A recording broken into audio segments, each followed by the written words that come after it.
আনন্দে ভাসছে ময়মনসিংহের আন্দোলনরত শিক্ষার্থীরা, উদযাপন করছে বিজয়, দেশ ঘিরে সবার নানা প্রত্যাশা। এদিকে বিভিন্ন দলের নেতাকর্মীরা বলছেন আর কোনো সহিংসতা চান না তারা। সাধারণ মানুষের চাওয়া পরিস্থিতি দ্রুতই শান্ত হোক।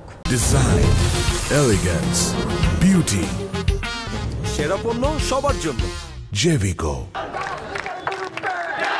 ময়মনসিংহ শহর জুড়ে এমন উচ্ছ্বাস, শিক্ষার্থীদের আনন্দে মাতামাতি।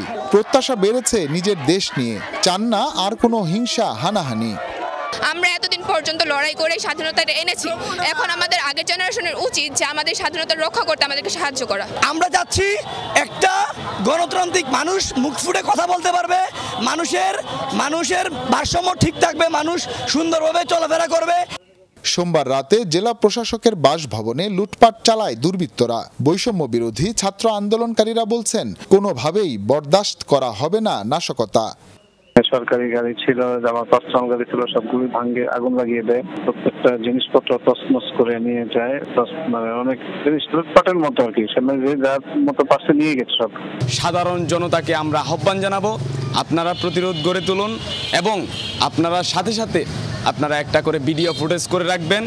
তাদেরকে চিহ্নিত করে আমরা যথাযথ কর্তৃপক্ষের মাধ্যমে শাস্তির আওতায় আনব। আমরা যে বৈষম্যহীন বাংলাদেশ চাই, একটা শান্তির বাংলাদেশ চাই, সেই শান্তির বাংলাদেশ গড়ার জন্য এই দেশের সকল জনতা কাঁধে কাঁধ মিলিয়ে কাজ করার জন্য আহ্বান আমরা রাখছি। আন্দোলনকারীদের সাথে একাত্মতা জানিয়েছে বিএনপি সহ রাজনৈতিক দলগুলো।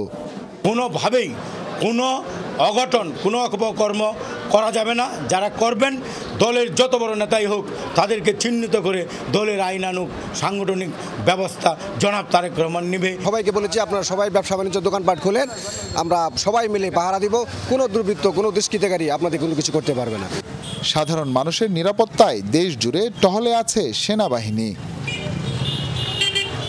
হুসাইন শাহিদ, যমুনা নিউজ, ময়মনসিংহ।